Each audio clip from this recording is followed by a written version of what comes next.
Plus, we're watching the tropics. An increasing chance something could develop in the southern Atlantic. How strong could it get? Where will it go? And what will influence its ultimate path and strength? I'll break it all down for you here on Weather Extra. Live on your side. First Alert Weather Extra starts right now.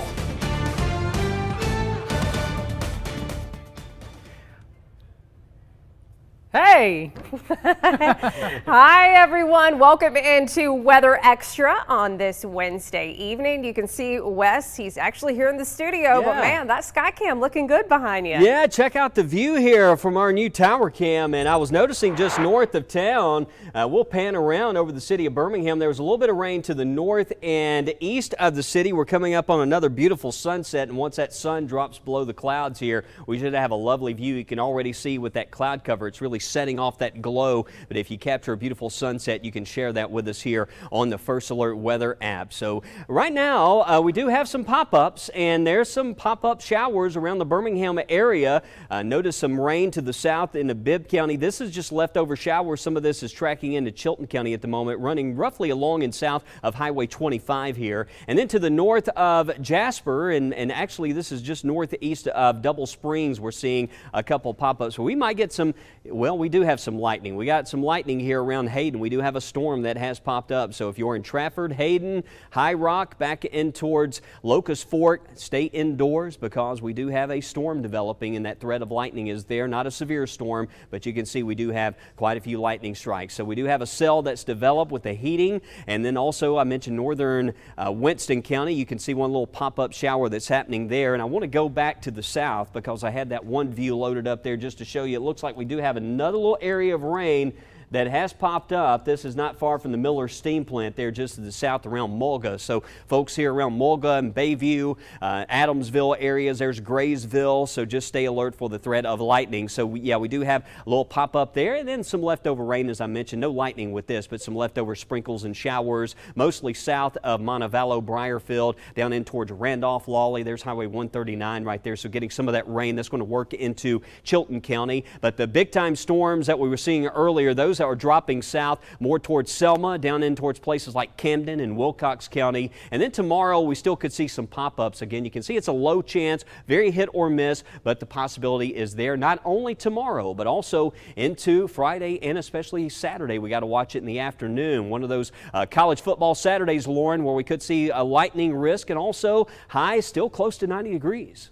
Yeah, that's right, Wes. And now let's take a look at the tropics. Out in the Atlantic Basin, we are beginning to see the Atlantic heating up again as we get closer to the climatological peak of hurricane season, which is just a week away. You can see the National Hurricane Center has highlighted a new disturbance that we are watching that has emerged off of the west coast of Africa, and it does have a high chance of development over the next week as it moves westward across the Atlantic. But we want to give you the weather lowdown on what exactly the ingredients we are looking for potential development. So as we look at our tropical satellite right now, that is the disturbance we're watching. And if you followed us at all when we track the tropics this time of the year, that doesn't look very impressive. There are several things that are preventing this from getting going. First, we'll look at water temperatures because we know that tropical systems love that warm water because it helps to fuel the system. It brings energy into the storm. And so pretty warm in the Gulf and through the Caribbean. We do have some cooler water in the northern Atlantic, but the water is fairly warm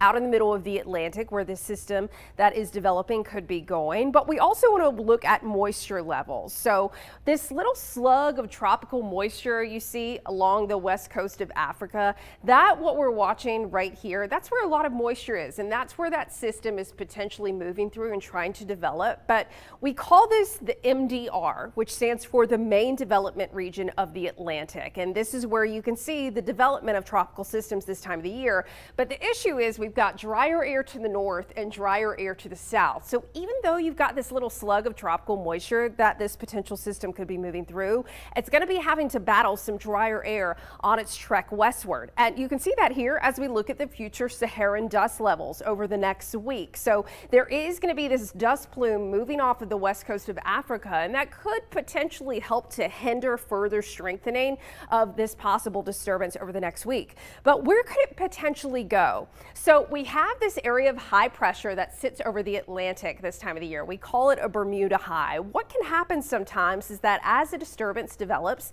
if it happens to get stronger early in its journey across the Atlantic, that can actually help there to be a weakness in this Bermuda high, and that would help to steer it more out to sea.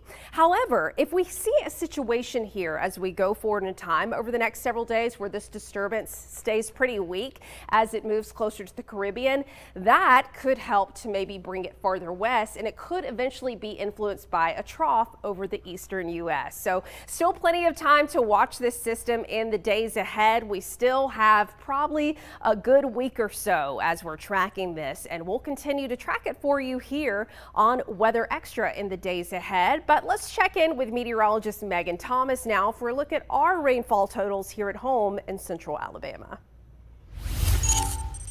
I want to take a look back from the rain totals from the month of January up until now. You can obviously see where the outlier stands. Month of May picked up over 11 inches of rain for the city of Birmingham. June, we saw above average rain totals as well for Birmingham at a little over 7 inches. And then look, July and August right around where we should have been for this time of year with just around 3 inches of rain. So heading into the month of September, we average about 4 inches for the month. Right now, 3 days in, we're just under about a quarter inch. Tuscaloosa averaging just shy of 3.5 inches for the month, and we're sitting 3 days in almost at an inch. Whereas Anniston hasn't rained yet at the sensor, but averaging for the month just a little over 3 inches of rain. Now remember, September, October typically our driest months in central Alabama. The month of October, we average just a little over 3 inches of rain in Birmingham. So any rain that we do see between now and then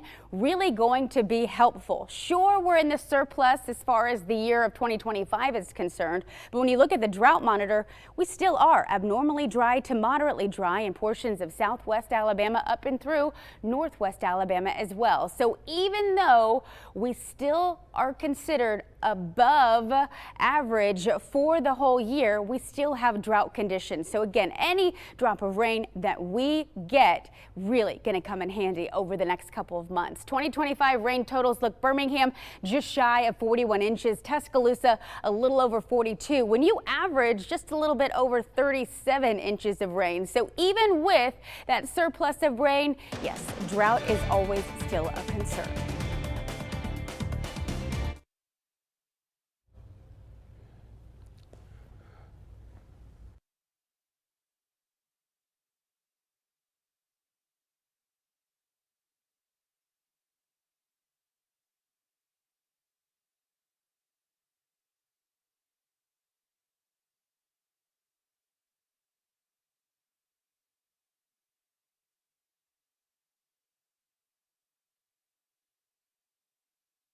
All right, a couple little pop-up showers in the Birmingham area right now. It looks like around Adamsville we might have some lightning in here. This is right around Shady Grove Road, and that is tracking towards Graysville and looks like Adamsville Elementary School area. Be alert for the possibility of some rain, and lightning is really popping here. And around the periphery of this storm, you can see back in towards Compton and Pine Mountain. You need to be indoors. You hear the rumbles, you get the lightning alerts, but all the heavy rain is back over here. So it looks like we got some of these, one of these storms where you get a lot of times these bolts from the blue. So stay indoors. There's some lightning with this little cell that has popped up. So Tania, we do have some pop-up storms right now. We're going to stay in the summer pattern, but we do have changes on the way. Yeah, we certainly do. I do see in our foresee near future, something like that we could be dealing with below average temperatures. Take a look here at our CPC outlook, our temperature outlook September 9th through the 13th. Much of the East Coast dealing with more below average temperatures. So could that mean we see more temperatures back into the lower 80s when it felt more comfortable? I think yes, as we approach the middle of this month. Precipitation outlook across central Alabama, below average for us here at home, but along the Gulf Coast could be dealing with more above average rainfall. That's a look at that beyond the 7-day forecast. We'll keep you up to date right here on First Alert Weather Extra. You know, so they've helped us out with money for tools, and that's going to get me back to making a living, and that's an amazing thing. But, a lot of my machinery was damaged in the floods. And it's been 2 months since the devastating floods hit Texas, killing more than 100 people. We're checking in with some of the survivors who have directly benefited from your generosity in the days after those floods.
All right, we're seeing quite a view back to the west here, a little pop-up shower, and with that glow of the sunset, it is really setting off a lovely view there from Birmingham. This is from our tower camera here on Red Mountain, where it is currently 83 degrees, and we are still holding on to that summer heat, and that's allowed for, even at this hour, a couple of these little pop-up cells. There's a little storm near Hayden and moving over towards Pine Mountain. That's about to cross Highway 75. Aniana, first alert there for you as well, might reach us. I certainly think back to the south there around Locust Fort and even around Nectar, we may have a rumble of thunder. Also Mulga, that's the rain shower that we're seeing from Red Mountain. You can see that has weakened some, but there's still some leftover showers. In northern Winston County, a couple of pop-ups, some leftover rain, not much here, a few sprinkles moving towards Jemison and Thorsby in northern Chilton County. There are some storms. You can see the lightning over into Mississippi and back across West Alabama. There is an axis in here where we're seeing very muggy air. Back across East Alabama, we've had a little bit of a wedge of slightly drier air, lower dew points, and that's why so far today we haven't seen as much wet weather, but there's somewhat of a boundary that has set up across the state, so that's why we're seeing these little pop-ups, and there's a chance maybe as late as midnight. Some of the model data suggesting maybe a leftover shower. We did around 4, 5, 6 o'clock in the morning. We had some pop-up showers out there today. Megan was tracking some of that earlier. And we could see more of that earlier tomorrow, but notice around midday, you see there a couple of pop-up showers, especially south and even East Alabama. Greater chance of maybe seeing a few of those later in the day tomorrow. So we'll watch out for More of these hit or miss showers, possible storm, high temperatures by Friday and Saturday, still in the 90s. So the summer heat's here, and it's going to be a hot college football Saturday, even for some of those late kickoffs. But Sunday, you see we have a front on the way, and the model data coming in today, even drier, especially across the northern half of the state. So it won't feel quite as muggy as we head to Sunday night into Monday. That's one of the next big things. Won't last long. The system stalls out. That's why I still think there could be an isolated shower back to the south even Sunday and Monday, and perhaps as late as Wednesday of next week, a few isolated showers. But the temperatures improve some, but watch out again for those afternoon storms. Very hot and steamy coming up for Saturday. You can see at Auburn kickoff at 77, 80 degrees at kickoff time in Tuscaloosa. 10-day forecast Saturday and Sunday. We go from 91 to a high of 85. Nice improvements at night, but those mid to upper 80s look to come back towards the end of next week. So right now, at least for the most part, we're still hanging on to the summer heat. Tania? Well, Wes, it's been nearly 2 months since floods devastated parts of central Texas. More than 100 people died, including a young girl from Mountain Brook who was attending a summer camp. In the days following the floods, our parent company, Gray Television, partnered with the Salvation Army to raise money for flood relief. Many of you have donated to the Together for Texas campaign. We wanted to see how that money you so generously donated was being used. Lauren Westbrook has the story. The sounds of new beginnings echo through the hill country for miles in communities like Hunt. Welcome sounds of drilling and sanding for longtime business and homeowners Jack and Jennifer Hudson. Putting it back together, it's important that we can do that and build it back stronger and better with a strong foundation, and then we'll build from there. What they heard and experienced on July 4th was much different. Oh my God, look at this, Jennifer. We can't go outside, look at this. Oh my God, look at this. Jennifer, let's go this way.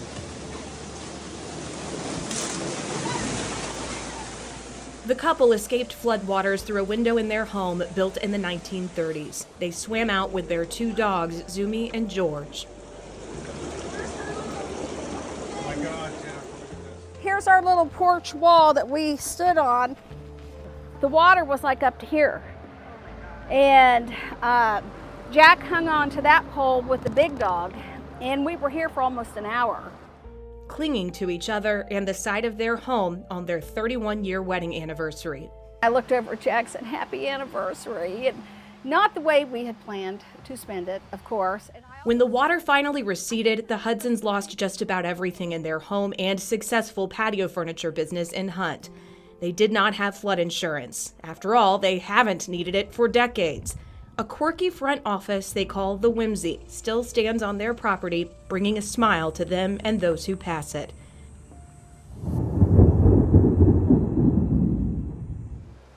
Neighbors and friends lost family members, pets, and property. A small rainstorm now triggers fear in survivor Whit Williams.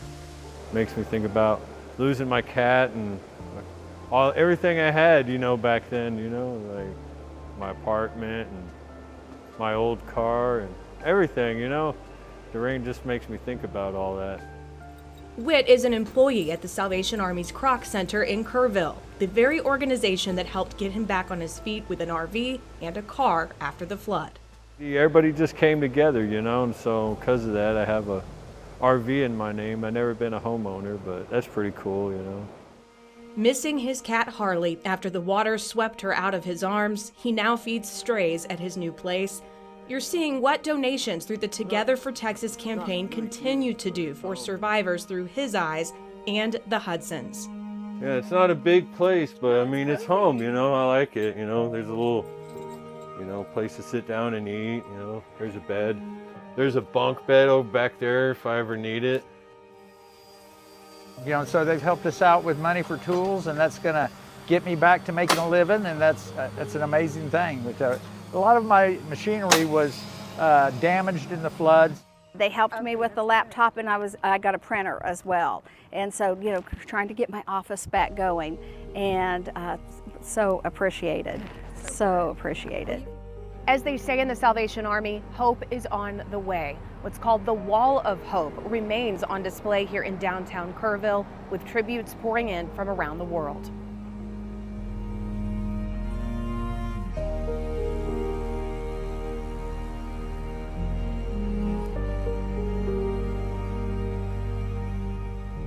It's about the rebirth of Kerr County, and everybody coming together to make sure that everyone has the resources that they need, everyone has the support and the love and the comfort from other Texans.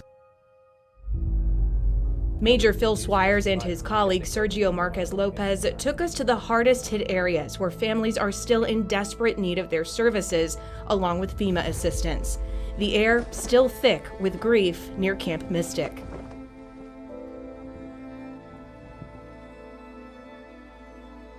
The devastation is so great. You just can't imagine not only the loss of a child, but you're just, as a parent, you're not supposed to bury your kids. And that's just, I think it's correctly said, we're here until every child is found, and that's the way it should be.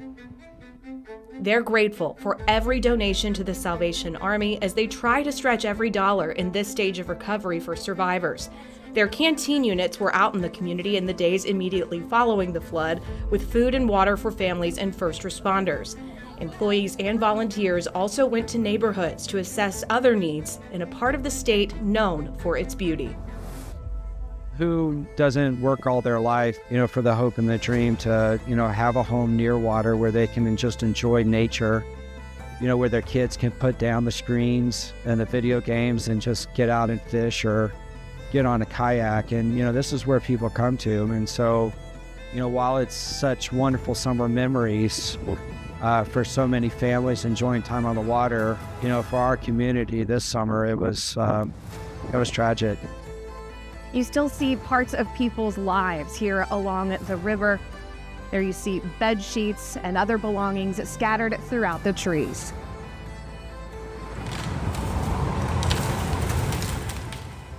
We stopped by one of two disaster recovery centers in Kerr County. This one is in Hunt, the other in Kerrville. We did not film inside to respect the privacy of the clients. How are you? People can come and get assistance from them. We also have representatives that are Salvation Army representatives that are helping them with financial needs that they might need immediately. And that's kind of where it shifted to now at this point. At first, it was first responders, taking care of them, meals, water, beverages, all those things. Now we're doing kind of the immediate assistance, and then we're going to shift over and do the long-term recovery, where we come to the table as a funder and how do we take care of these people that need help with rebuilding or taking care of their home, their vehicle. Survivors like the Hudsons and Witt are finding ways to smile and move forward with their community. So life's a journey, it's a trip, It's like you never know where you'll be tomorrow.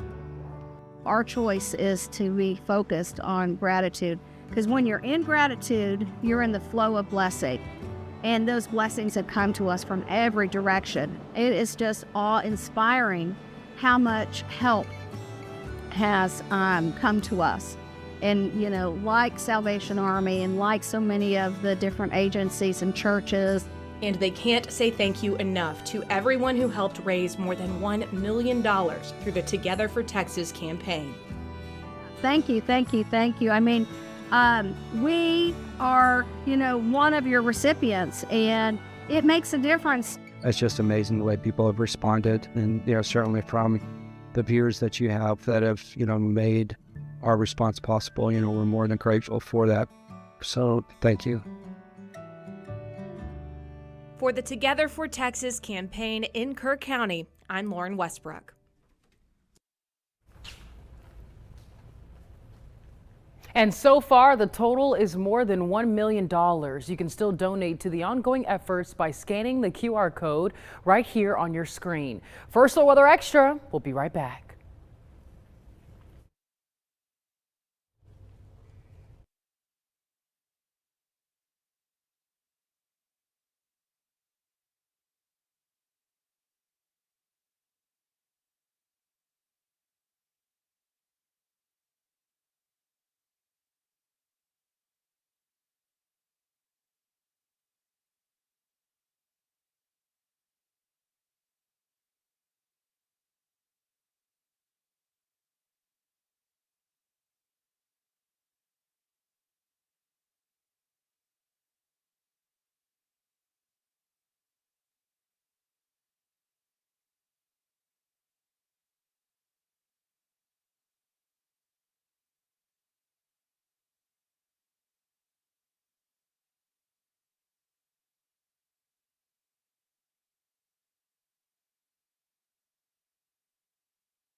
All right, some big WBRC fans and our new junior First Alert weather watchers from Buell Elementary School in Tuscaloosa want to give all the students there a shout out. It's that time of year. We're scheduling a lot of visits. You need to sign up. It is. So see you back here tonight on First at 9.